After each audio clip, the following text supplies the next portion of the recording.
I'm Mark Ross. And I'm MarcSuxx. Welcome to MarcSuxx episode. Yeah, where we talk about The Witcher. Not The Witcher the game, but The Witcher the Netflix series. I mean, the softcore porno on Netflix. Y'all know what I mean. Yeah, there was a lot of gratuitous, chest showing in that series. So, today we're going to be settling a debate. Or agreeing to not agree. We've been talking about the direction of The Witcher. Yeah, what we've been talking about in the direction of The Witcher is basically, I feel as though, although I find it to be an excellent series, the problem that I had with it was that the beginning episodes didn't lend itself to newcomers. What he means is he didn't play the game. You weak, pathetic fool. Yeah, no, never played the game. Never even bothered to play the game. And Shame on you. Well, essentially because if I read that the only good game worth playing was Witcher 3, and I'm not going to start playing from the third one. Like, why would I start playing Kingdom Hearts from Kingdom Hearts 3? Like, no. First of all, I just want to say, from the rip, Witcher is not Kingdom Hearts. You could start playing The Witcher 3 and not even care about what happened before. It's an amazing game. Now tell me that Witcher is not an amazing game. Your mother don't love you if you say that. Listen, I don't feel that way. You shouldn't talk about people's mothers. But listen, I don't feel that way necessarily. I like to know all the backstory. So like Witcher 1 and Witcher 2, and I heard those are terrible games. So yet, why would I want to play Witcher 3? Listen. Witcher 1 and 2, the first one, garbage, okay. It was at the infancy of, when games were starting to become like more graphic intense and have better writing, better storytelling. So I forgive it for being trash. Witcher 2, the gameplay mechanics were off, but the story was amazing. Okay. So it's not that Witcher 2 was really, really like trash, but I didn't like playing it because the gameplay mechanics were so tedious that I just didn't care for it. They were too clunky for me. Well, I understand that, and I feel you, but that's beside the point because we're not talking about that. We're talking about The Witcher, the TV series, Netflix, who hit another one out the ballpark because this was a very good show. And you had Henry Cavill, who played the titular character, Geralt of Rivia.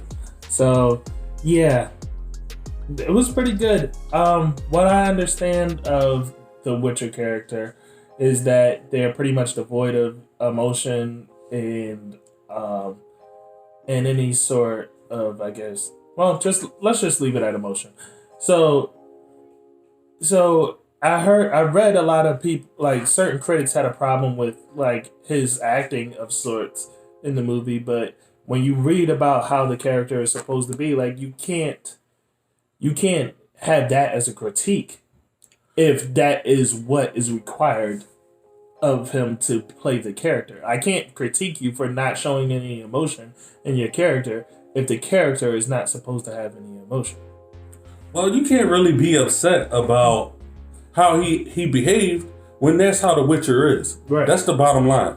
The Witcher is devoid of emotions because of his mutations.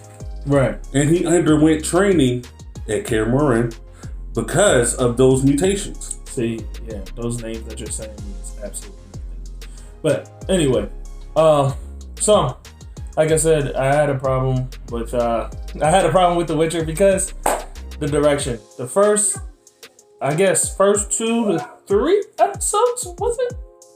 That it kind of jumped all over the place, and you didn't really have a sense for like where they were and what was going on. Like, but you get 4 episodes in and it starts to line up. And as someone that is new to a series, like you're just being introduced to it, that's not how. I shouldn't have to go 4 episodes in to start to feel like I'm gaining my ground. That means I've watched 3 hours of TV and just now feeling like I've gotten somewhere and I understand something. Yeah. I don't know. Like, it's hard for me because from my perspective, it was great television. From my perspective, I knew exactly what was going on. From my perspective, I caught on very well because I took the time to actually play the games. Play the games. Good for you. I mean, we could argue all day that the direction was out of whack and that it alienated certain people, which is something I know you're going to say. Mm-hmm. However, I don't think it was made for everybody. It was a niche show. See, it just so happened to blow up. See, now that's where I gotta stop you, because you don't get a guy like Henry Cavill who's played Superman and put the budget that you put into it for it to be a niche concept. It's not. You got those people. You put that budget out there so that it had the most potential to blow up. Make the money. Don't let it make you. So to alienate, don't take my points again, to alienate people is that's bad directing. Like, you should not go into it alienating your audience. I don't know. Like, I particularly like the direction. Trying to figure out exactly what time period it was, what's going on at what time was a part of the fun for me. I really enjoyed it. Listen, but that's good for you because you understood what was going on and that's what you were supposed to do. Me, newcomer to the series, had no idea that is what I was supposed to be doing in the beginning. Had no idea that I was supposed to be trying to figure this shit out. I was just looking at it like, why is that? Why did we jump from here to here?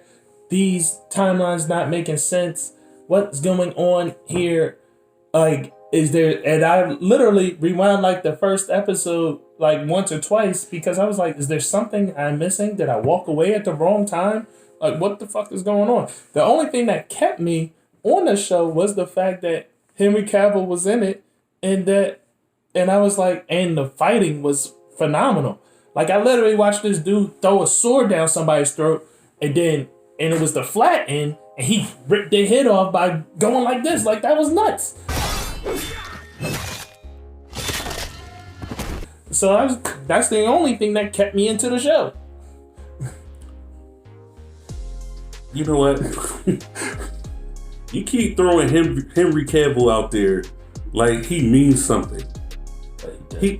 Man of Steel, okay, all right. Oh yeah. That spy movie, a man called Uncle, or yeah. Okay. Those were okay movies. Yeah, Mission Impossible.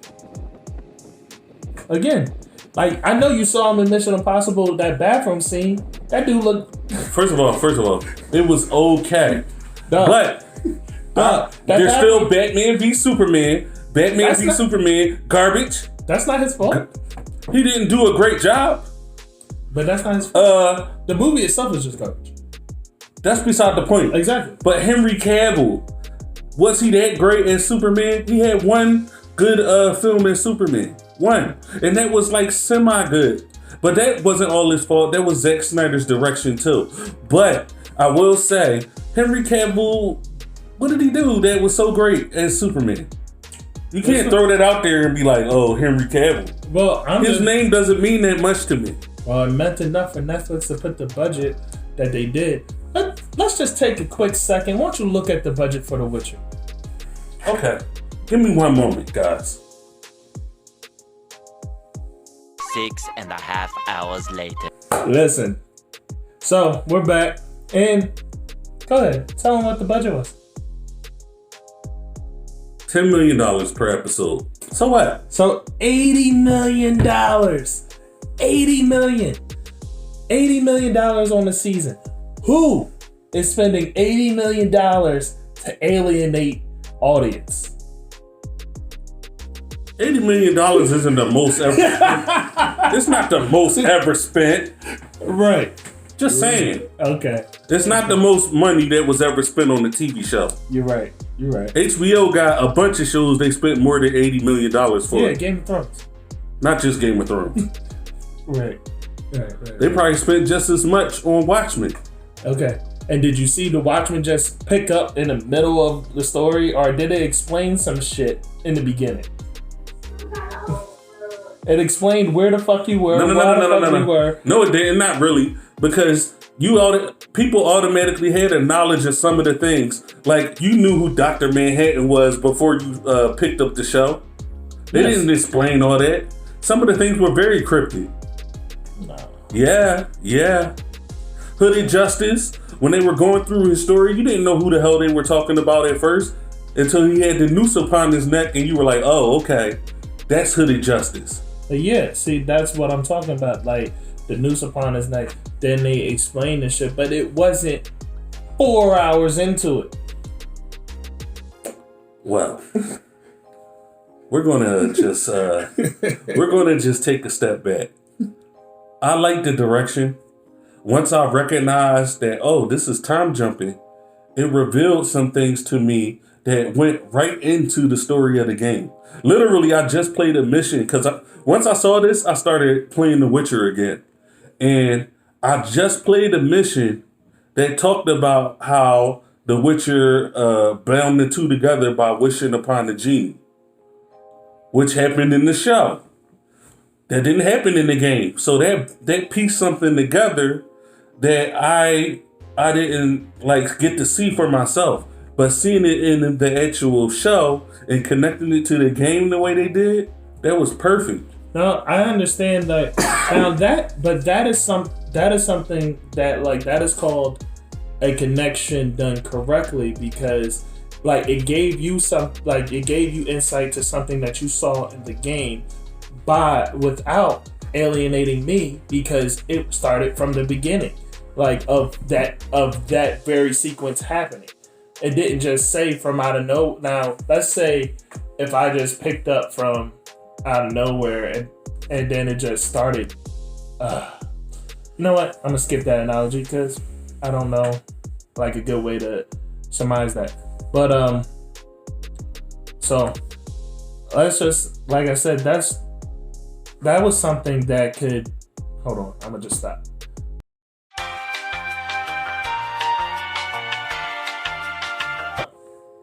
See, that was a good way for them to tie in something from the game to the TV series. Whereas the way that they did the beginning of the show wasn't. Because the way they did the beginning, I'm starting out, jumping around, I don't know how to make heads or tails of what's going on. I'm in the beginning thinking that, me as a newcomer to the series, thinking that Yennefer and Geralt storyline was all in this, that was happening at the same time in the same time period. Just by the way, his name is Geralt. Okay. Geralt of Rivia. Thank you. Excuse me. Exclaimer. Anyway, maybe that should have been a spot where it said spoiler, because how was that a spoiler? If they're watching this and they didn't see this shit, then I just pretty much told them, Yennefer and... I don't even care. Like I was saying, that was a good tie-in to the game from the TV series, whereas the way that they started with the direction was not. Because I'm jumping in, starting out, and I'm watching the show thinking that Yennefer and Gerald's storyline is happening in the same time period, and I'm wondering what the fuck is going on. So, and I don't think that's necessarily a good place to have new audience members to have to go through that for multiple episodes. Now, if he tied that up, that it wasn't the same timeline in maybe episode 2, then I probably wouldn't have a problem with it as much. But because I literally went through 4 episodes before I realized what was going on and that these people are not in the same timeline, I understand how some people might have checked out and be like, nah, I don't get it. It's not for me, and walked away. And at $10 million per episode, I guarantee you Netflix did not want people to be like, nah, not for me, walk away. So, are you saying that they didn't get their money back? No, I'm not. Like I said, it was an excellent show. They did get their money back. Well, excuse me. Well, listen, just because you got the result that you wanted doesn't mean that there wasn't a better way that you could have got there. I'm just saying, some great things come with some bad things. Some great things come with some bad things. No, listen, here's a better analogy, dog. All right. Let's say I sleep with a girl, right? But in order to sleep with that girl, I took her to a $200 dinner. But I later found out that I could have just taken her to Burger King and went home and did Netflix and chill.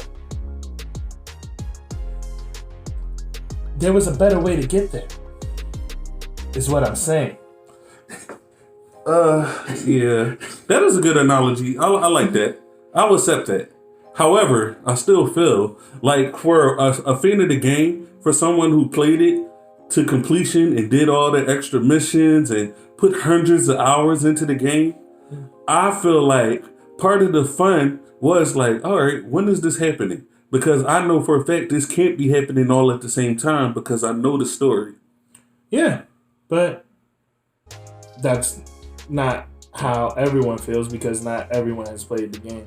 And I'm pretty sure like someone like my father, who is into sci-fi and all that stuff, would be interested in watching The Witcher and yet feel confused in the beginning because he never played the game and he'll never will play the game.